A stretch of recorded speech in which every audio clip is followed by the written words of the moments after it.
بسم الله الرحمن الرحيم. الحمد لله رب العالمين، والعاقبة للمتقين، ولا عدوان إلا على الظالمين،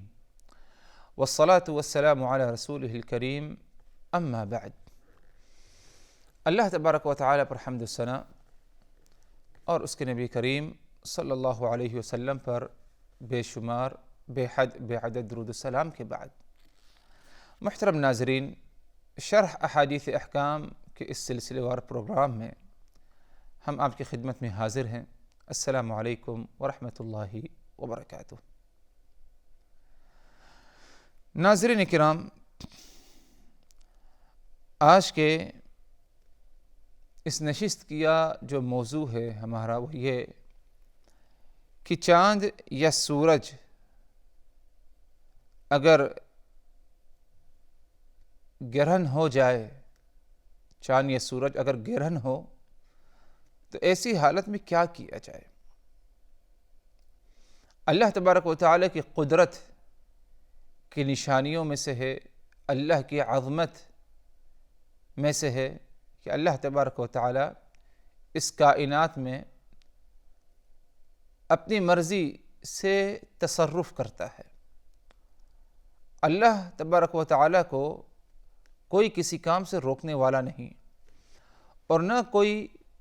اللہ تبارک و تعالیٰ کو کسی کام کو کرنے پر کیا ہے مجبور کر سکتا ہے۔ اسی لیے اللہ تبارک و تعالیٰ اس کائنات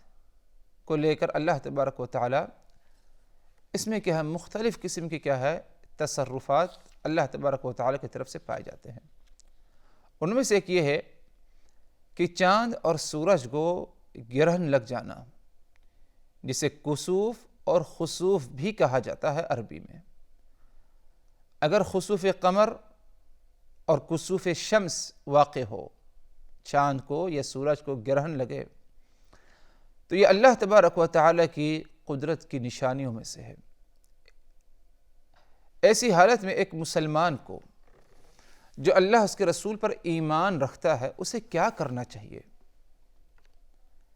اس بارے میں آپ صلی اللہ علیہ وسلم سے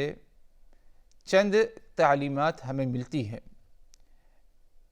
ان تمام تعلیمات میں سب سے اہم جو تعلیم ہے، سر فہرست ہے، وہ یہ کہ اگر چاند گرہن ہو یا سورج گرہن ہو تو مسلمان کو چاہیے کہ اللہ تبارک و تعالیٰ کے لیے نماز پڑھے، نماز کا اہتمام کرے۔ اسے کیا ہے صلاۃ الکسوف یا صلاۃ الخسوف کہا جاتا ہے۔ یہ نماز کیسی پڑھی جاتی ہے، اس کا کیا طور و طریقہ ہے، کیا صفت ہے، یہی آج کا ہمارا کیا ہے موضوع ہے۔ اس سلسلے میں آپ صلی اللہ علیہ وسلم سے کئی حدیثیں مروی ہیں، ان میں سے ایک حدیث آپ کے سامنے پڑھی جائے گی اور اسی کی تشریح، اسی کی وضاحت آج کی اس نشست میں ہوگی۔ حدیث پڑھی جا رہی ہے، عن ابی مسعود عقبہ ابن عمرو الانصاری البدری رضی اللہ عنہ قال قال رسول اللہ صلی اللہ علیہ وسلم ان الشمس والقمر آیتان من آیات اللہ یخوف اللہ بہما عبادہ وإنهما لا ينخسفان لموت أحد من الناس فإذا رأيتم منها شيئا فصلوا وادعوا حتى ينكشف ما بكم۔ حضرت ابو مسعود عقبہ ابن عامر انصاری رضی اللہ عنہ سے روایت ہے کہ رسول اللہ صلی اللہ علیہ وسلم نے فرمایا، سورج اور چاند اللہ کی نشانیوں میں سے دو نشانیاں ہیں۔ اللہ ان کے ذریعے اپنے بندوں کو ڈراتا ہے، انہیں انہی لوگوں میں سے کسی کی موت یا حیات کی وجہ سے گرہن نہیں لگتا، یعنی سورج اور چاند کو کسی کی موت یا حیات کی وجہ سے گرہن نہیں لگتا جب تم ان دونوں میں کوئی چیز دیکھو، یعنی چاند یا سورج ان دونوں میں سے کسی ایک کو گرہن لگتے ہوئے دیکھو تو نماز پڑھو اور دعا کرو یہاں تک کہ گرہن کھل جائے جو تمہیں لاحق ہوا ہے۔ یہ اس حدیث کا معنی ہے، اور یہ حدیث صحیح بخاری اور صحیح مسلم کی ہے۔ حدیث سے یہ بات واضح ہے کہ آپ صلی اللہ علیہ وسلم نے چاند اور سورج کے کسوف یا خسوف پر آپ نے ہمیں جو تعلیم دی ہے وہ 3 اہم تعلیم ہے۔ نمبر 1 کہ کسوف اور خسوف یہ کسی کے موت پر نہیں ہوتا، اس کا کسی انسان کی موت سے کوئی تعلق نہیں، کیونکہ جاہلیت میں یہ ایک ماحول، یہ ایک سوچ، یہ ایک عقیدہ بن چکا تھا جاہلیت میں کہ اگر کوئی عظیم شخصیت مرے، موت ہو، تو اس کے مرنے پر کیا ہے، گرہن لگ جاتا ہے سورج یا چاند کو۔ تو آپ صلی اللہ علیہ وسلم نے بتایا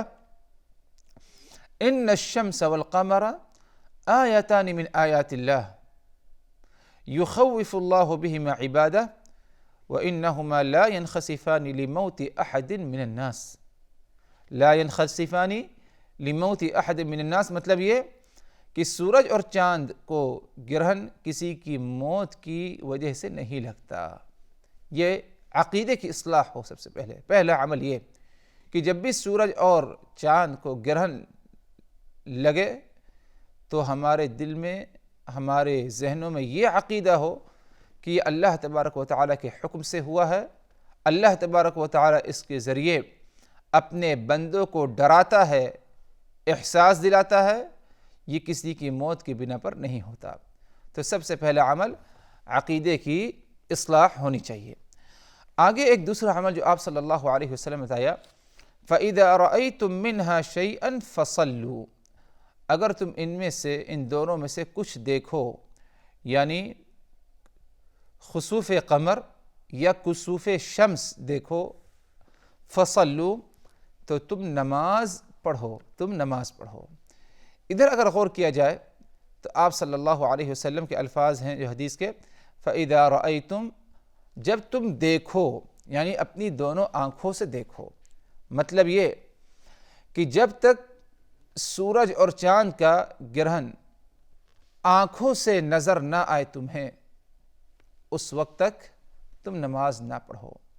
کیونکہ آج کے اس عصر حاضر میں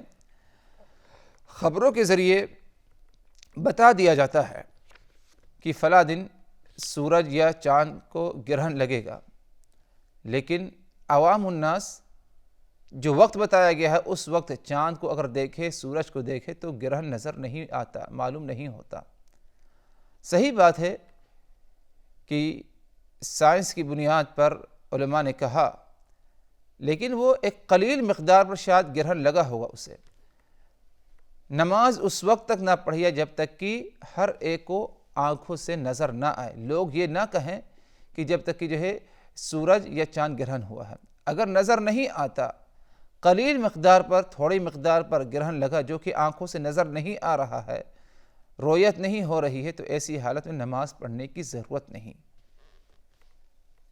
اسی لیے آپ صلی اللہ علیہ وسلم کی حدیثوں پر، الفاظ حدیث پر اگر غور کیا جائے، آپ نے فرمایا فَإِذَا رَأَيْتُمْ فَصَلُّوا، اگر تم دیکھو یعنی سورج یا چاند کو گرہن لگتے دیکھو اپنی آنکھوں سے، فَصَلُّوا تو تم کیا ہے، نماز پڑھو۔ اگر خبر مل گئی تو خبر کی بنیاد پر اس وقت تک جو ہے نماز کا اہتمام نہ کیا جائے جب تک کہ آنکھوں سے اس کی تصدیق نہ ہو جائے۔ اور جو تعلیم دی آپ نے ادھر فصلو، تم نماز پڑھو، یہ نماز جو پڑھی جائے گی کس طرح، اس کی وضاحت آگے آئے گی، لیکن ایک دوسرا عمل جو آپ صلی اللہ علیہ وسلم نے ہمیں بتایا وہ یہ وَادْعُوا حَتَّى يَنْكَشِفَ مَا بِكُمْ، اور اسی طرح تم اللہ تبارک و تعالی سے دعا کرو جب تک کہ یہ گرہن کھل نہ جائے، اللہ تبارک و تعالی سے دعا کرو۔ نماز پڑھ کے اگر فارغ ہو گئے تو اس کا مطلب یہ نہیں کہ اپنے اپنے گھر لوٹ جاؤ، موج مستی اور جو ہے دنیاوی دوسری جو ہے ضروریات میں مشغول ہو جاؤ، بلکہ اللہ تبارک و تعالی سے دعا کرتے رہو، توبہ استغفار کرتے رہو کہ اللہ تبارک و تعالی گرہن کو کیا ہے، کھول دے۔ تو یہ 3 اہم تعلیم ہیں۔ نمبر 1 سوچ اور عقیدے کی اصلاح کہ اللہ تبارک و تعالیٰ کی قدرت کی نشانیوں میں سے ہے۔ نمبر 2 نماز کا اہتمام کرنا۔ نمبر 3 دعا اللہ تبارک و تعالیٰ سے کرنا کہ اللہ تبارک و تعالیٰ اس گرہن کو کیا ہے کھول دے۔ حضرات اگر دیکھا جائے اس نماز کا طریقہ کیا ہے، صلاۃ کسوف یا صلاۃ خسوف کا، اس کے بارے میں جاننا ہمارے لیے ضروری ہے، کیونکہ یہ نماز کا طریقہ باقی دوسری نمازوں سے مختلف ہے، اور یہ اس بات کی دلیل ہے کہ یہ ایک اہم عبادت ہے، ایک اہم حادثہ اور واقعہ ہے۔ اسی لیے رسول اللہ صلی اللہ علیہ وسلم نے اس کے بارے میں ایک مستقل طریقے کی نماز کا طریقہ ہمیں کیا ہے بتایا ہے۔ حضرت عائشہ رضی اللہ عنہا فرماتی ہیں کہ آپ صلی اللہ علیہ وسلم کے زمانے میں سورج گرہن ہوا، سورج کو خسوف ہوا، تو آپ نے نماز پڑھی اور امامت کرائی، لوگوں نے آپ کے پیچھے نماز پڑھا۔ فرماتی حضرت عائشہ فَأَطَالَ الْقِيَامِ، آپ صلی اللہ علیہ وسلم نے لمبا قیام کیا، مطلب یہ تکبیر تحریمہ، اس کے بعد دعائے استفتاح کے بعد سورہ الفاتحہ، سورہ الفاتحہ کے بعد لمبی قرات آپ نے کی، اور قیام آپ کا لمبا ہوا، طویل قیام ہوا۔ ثم رکع، طویل قیام کے بعد آپ صلی اللہ علیہ وسلم نے رکوع کیا، اور رکوع فَأَطَالَ الرُّكُوعَ، آپ نے رکوع کو بھی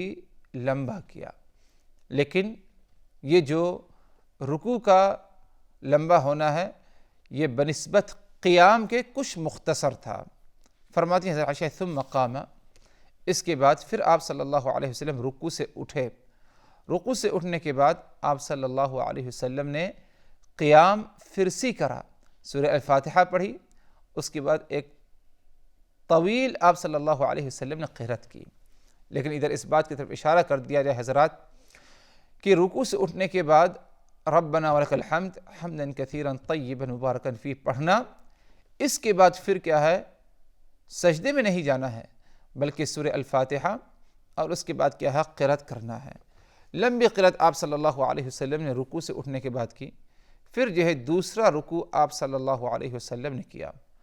اور یہ جو دوسرا رکوع تھا پہلے رکوع سے کیا ہے کچھ مختصر تھا۔ اس دوسرے رکوع سے آپ اٹھے،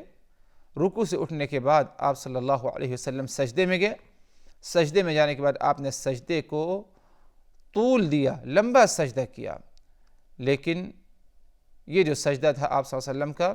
بنسبت رکوع کے اور قیام کی کیا ہے کچھ مختصر تھا۔ اس کے بعد آپ صلی اللہ علیہ وسلم سجدے سے اٹھتے ہیں، پھر دوبارہ جو ہے ایک طویل لمبا سجدہ کرتے ہیں، اور اس سجدے سے اٹھنے کے بعد آپ صلی اللہ علیہ وسلم دوسری رکعت کے لیے کھڑے ہو جاتے ہیں، اور دوسری رکعت میں تمام وہی عمل وہی طریقہ نماز کا اپناتے ہیں جو پہلی رکعت میں آپ صلی اللہ علیہ وسلم نے طریقہ اپنایا، اور وہ یہ کہ قیام کی ابتدا ہو سورہ الفاتحہ، اس کے بعد قرآن کی تلاوت قرات ہو، رکوع میں جائے اور رکوع لمبا ہو قیام جیسے، رکوع سے اٹھنے کے بعد پھر جو ہے سورہ الفاتحہ اور قرآن کی تلاوت قرات ہو، پھر جو ہے دوسری دفعہ کیا ہے رکوع میں جائے، دوسری دفعہ جب رکوع سے اٹھے گا تو اب ادھر کیا ہے 2 سجدے کرنے کے لیے وہ کیا ہے نیچے اترے گا، جھکے گا۔ تو گویا کہ صلاۃ الکسوف یا صلاۃ الخسوف میں 4 رکوع اور 4 سجدے کیے جاتے ہیں۔ پہلی رکعت میں ایک قیام، پھر رکوع ہے، پھر اس کے بعد اٹھنے کے بعد دوسرا قیام ہے، پھر جو ہے دوسرا رکوع۔ تو یوں سمجھیے کہ صلاۃ الکسوف صلاۃ الخسوف میں 4 قیام، 4 رکوع ہے اور 4 سجدے ہیں۔ پہلی رکعت میں 2 قیام، 2 رکوع، 2 سجدہ، دوسری رکعت میں 2 قیام، 2 رکوع اور 2 سجدہ کیا جاتا ہے۔ یہ رسول اللہ صلی اللہ علیہ وسلم کا نماز پڑھنے کا طریقہ تھا صلاۃ الکسوف یا خسوف۔ دوبارہ پھر جو ہے اس طریقے کو بتا دیا جائے کہ صلاۃ الکسوف یا صلاۃ خسوف تکبیر تحریمہ کے بعد عام نماز جیسے اہتمام ہو، دعائے استفتاح ثنا حمد و ثنا سورہ الفاتحہ، اس کے بعد قرات ہوگی، لمبی قرات ہوگی۔ اب جب قرات سے فارغ ہو تو رکوع میں جائے نمازی یا امام، رکوع لمبا ہو لیکن بنسبت قیام کی کچھ مختصر ہو، رکوع سے سمع اللہ لمن حمیدہ کہتے ہوئے اٹھے اور ربنا ولک الحمد حمدا کثیرا طیبا مبارکا فیہ پڑھے اس دعا کو۔ پھر اس کے بعد سجدے میں نہیں جانا بلکہ دوبارہ پھر سورہ الفاتحہ اور قرآن کی تلاوت کرنا ہے۔ جب قرآن کی تلاوت کر کے فارغ ہو پھر رکوع میں جانا ہے، رکوع لمبا ہو، رکوع سے اٹھے، اب اس کے بعد جو ہے 2 سجدہ کیا جائے نیچے اتر کے، اور یہی عمل کیا ہے دوسری رکعت میں بھی ہوگا۔ تو یہ آپ صلی اللہ علیہ وسلم کا طریقہ گویا کہ صلاۃ کسوف یا صلاۃ خسوف 2 رکعتوں پر مشتمل ہے۔ پہلی رکعت میں 2 قیام، 2 رکوع، 2 سجدہ، دوسری رکعت میں بھی 2 قیام، 2 رکوع اور 2 سجدہ، سلام سے فارغ ہونے کے بعد کیا ہے وہ سلام پھیر لے۔ یہ جو ہے صلاۃ کسوف اور خسوف کی ادائیگی ہے۔ تو اس حدیث سے معلوم پڑا حضرات کہ چاند یا سورج کو اگر گرہن لگے تو نماز کا اہتمام کرنا ہے، اور نماز کا جو طریقہ آپ صلی اللہ علیہ وسلم کا تھا اسی طریقے کو کیا ہے اپنانا ہوگا۔ یہی کیا ہے سنت طریقہ ہے۔ بہتر ہے کہ جماعت کے ساتھ ادا کرے، اور اگر جماعت میں شرکت نہیں کر پایا یا قریب میں کوئی جگہ نہیں کہ جہاں جماعت ہو رہی ہے تو انفرادی طور پر بھی اگر پڑھ لیا تو انشاءاللہ اس سنت پر کیا ہے عمل ہو جائے گا۔ دوبارہ پھر وضاحت کر دی جائے کہ یہ سورج اور چاند کا گرہن لگنا یہ اللہ تبارک و تعالیٰ کے حکم سے ہے، اور اللہ تبارک و تعالیٰ کی قدرت کی نشانیوں میں سے ایک اہم نشانی ہے۔ اللہ تبارک و تعالیٰ اس کے ذریعے اپنے بندوں کو ڈراتا ہے، اپنی عظمت کا احساس دلاتا ہے۔ بندوں کو چاہیے کہ توبہ استغفار کریں اور اللہ تبارک و تعالیٰ کی طرف رخ کر کے قبلہ رخ ہو کر 2 رکعات نماز پڑھیں۔ پہلی رکعت میں 2 قیام، 2 رکوع، 2 سجدہ، اور دوسری رکعت میں بھی 2 قیام، 2 رکوع، 2 سجدہ۔ اللہ تبارک و تعالیٰ سے دعا کہ الہ آمین، ہم نے جو کچھ کہا سنا ان تمام باتوں کو اچھی طرح سمجھنے کی، یاد رکھنے کی، عمل کرنے کی اور دوسروں تک پہنچانے کی ہمیں توفیق دے۔ وآخر دعوانا ان الحمد للہ رب العالمین، والسلام علیکم ورحمۃ اللہ وبرکاتہ۔